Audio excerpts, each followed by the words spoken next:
Organisasi mahasiswa adalah wadah bagi mahasiswa untuk mengembangkan diri. Keberhasilan organisasi ini sangat bergantung pada efektivitas pengelolaan tim dan kolaborasi antar anggotanya. Tim yang efektif memiliki visi dan misi yang jelas, komunikasi yang baik, kerjasama yang solid, dan motivasi tinggi untuk mencapai tujuan bersama. Kolaborasi yang kuat antar anggota tim memungkinkan pelaksanaan tugas-tugas organisasi dengan lebih efisien dan efektif. Hasil dan pembahasan.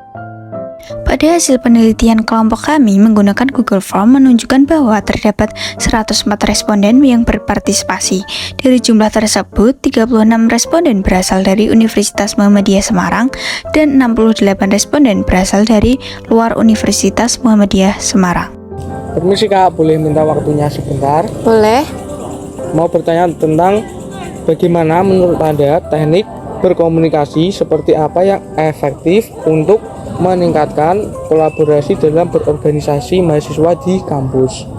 Jadi jawabannya dari data tersebut, sebanyak 49% responden mahasiswa dari berbagai universitas memilih komunikasi terbuka, jujur, dan ringkas untuk membangun kepercayaan dan pemahaman yang sama sebagai teknik komunikasi terbaik. Teknik ini dianggap membantu anggota organisasi memahami tujuan bersama dan bekerja lebih efektif.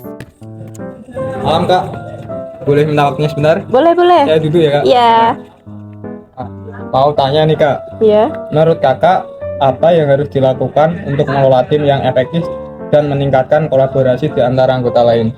Oh, jadi gini Kak jawabannya. Untuk pengelolaan tim yang efektif dan meningkatkan kolaborasi di antara anggota lain, yaitu dengan memberi ruang untuk anggota menyalurkan ide-ide kreatif dan inovatif. Dengan 45,2% responden memilihnya. Secara keseluruhan, dengan memberikan ruang dan ide-ide kreatif, mendorong semua anggota tim untuk berpartisipasi aktif. Ketika setiap orang merasa bahwa kontribusi mereka penting, mereka akan lebih bersemangat untuk terlibat dalam diskusi dan proyek. Selain itu, hal ini juga membangun kepercayaan di antar anggota tim yang merupakan dasar dari kolaborasi yang efektif. Oh jadi gitu ya Kak. Kalau buat Kakak nih, apakah ada kegiatan khusus yang dirancang untuk memperkuat kerjasama tim dan membangun hubungan antar anggota? Oh iya, ada. Jadi gini. Dapat disimpulkan bahwa yang paling banyak dipilih adalah dengan melakukan outbound atau workshop untuk memperkuat kerjasama tim dan membangun hubungan antar anggota dengan persentase 72,1% responden. Hal ini banyak dipilih oleh responden karena pengalaman dari mereka di dalam organisasinya. Maka dari itu, responden memilih outbound dan workshop biasanya melibatkan aktivitas praktis dan interaktif yang memungkinkan anggota tim untuk bekerja sama dalam situasi yang berbeda dari rutinitas kerja sehari-hari. Ini membantu dalam membangun kerjasama saling pengertian yang lebih baik. Menurut Kakak, apakah peran pemimpin dibutuhkan dalam berorganisasi untuk membangun efektivitas tim dalam berorganisasi? Survei menunjukkan bahwa cara paling populer untuk mengelola tim efektif dan meningkatkan kolaborasi adalah memperjelas visi dan misi tim. 45,2% diikuti dengan meningkatkan komunikasi terbuka, jujur, dan terstruktur. 30,8% serta memberi ruang untuk ide kreatif. 24% responden yang berkoordinasi memilih pemimpin yang memastikan koordinasi efektif antara anggota dan departemen, mendorong kolaborasi, berbagi informasi, dan sinergi untuk mencapai tujuan bersama. Baik Kak, terima kasih sebelumnya bantu isi kuesionernya ini ya Kak.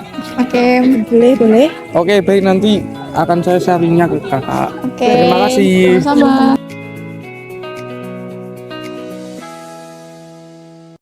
Sebagian besar responden mahasiswa memilih mengadakan evaluasi dan perbaikan kinerja anggota dengan 74% suara.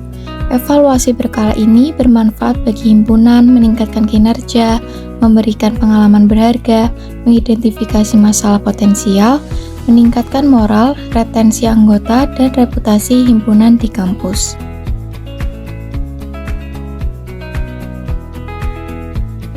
Sebanyak 77,9% responden mahasiswa memilih pembagian tanggung jawab anggota tim sebagai strategi efektif, Ini meningkatkan kolaborasi, efisiensi, dan keharmonisan dalam organisasi, serta membantu mencapai tujuan secara lebih efektif.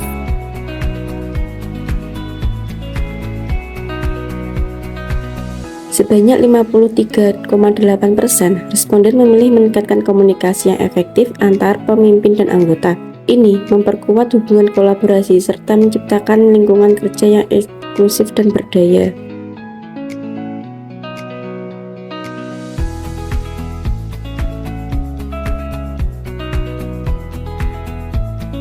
Sebanyak 61,5% responden memilih dengan melakukan evaluasi berkala terhadap konflik yang pernah dihadapi tim. Evaluasi ini membantu tim mengidentifikasi dan belajar dari kesalahan serta menerapkan strategi yang berhasil di masa depan.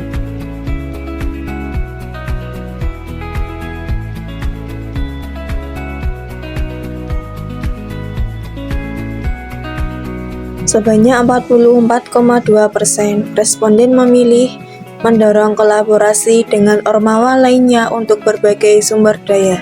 Kolaborasi ini membawa perspektif dan ide baru, meningkatkan kreativitas dan inovasi dalam program.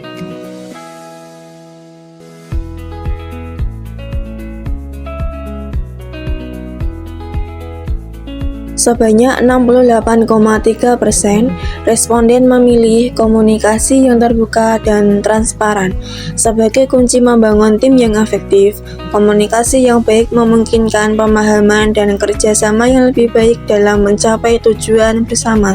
Nah, selanjutnya untuk bagian interpretasi, berdasarkan hasil kuesioner mengenai bagaimana organisasi mahasiswa membangun dan mengelola tim yang efektif serta meningkatkan kolaborasi di antara anggota tim, dapat disimpulkan bahwa komunikasi terbuka, jujur, dan ringkas sangat penting untuk membangun kepercayaan dan pemahaman di antara anggota tim, dan juga untuk memberikan ruang untuk ide-ide kreatif, meningkatkan kolaborasi dengan organisasi lain, memperkaya kreativitas dan inovasi. Komunikasi antara pemimpin dan anggota serta evaluasi konflik memperkuat hubungan dan inklusivitas di dalam organisasi. Efektivitas tim dan kolaborasi dalam organisasi mahasiswa dipengaruhi oleh beberapa faktor utama. Yang pertama, komunikasi terbuka dan jujur. Dipilih oleh 49% responden sebagai elemen penting untuk membangun kepercayaan dan pemahaman di antara anggota tim. Yang kedua, ruang untuk ide kreatif. Dipilih oleh 45,2% responden mendukung partisipasi aktif dan ide-ide baru. Ketiga, kegiatan tim seperti outbound atau workshop. Dipilih oleh 72,1% responden memperkuat kerjasama dan hubungan antar anggota. Yang keempat, peran pemimpin. Kunci untuk koordinasi, berbagai informasi, dan motivasi anggota tim. Yang kelima, evaluasi berkala. Untuk mengidentifikasi dan mengatasi masalah kinerja serta belajar dari konflik masa lalu. Penelitian ini menegaskan pentingnya komunikasi yang baik, ruang untuk kreativitas, kegiatan tim, kepemimpinan yang efektif, dan evaluasi rutin untuk membangun tim yang efektif dan kolaboratif.